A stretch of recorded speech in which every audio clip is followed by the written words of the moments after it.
Kang Deddy Mulyadi, ada salam dari Mak Gunung.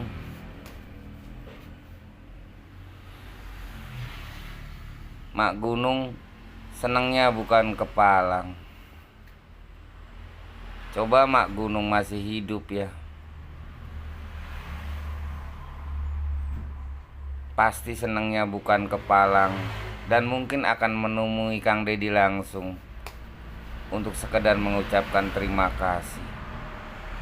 Ya sudah, Kang Deddy, saya izin mengucapkan terima kasih kepada Kang Deddy.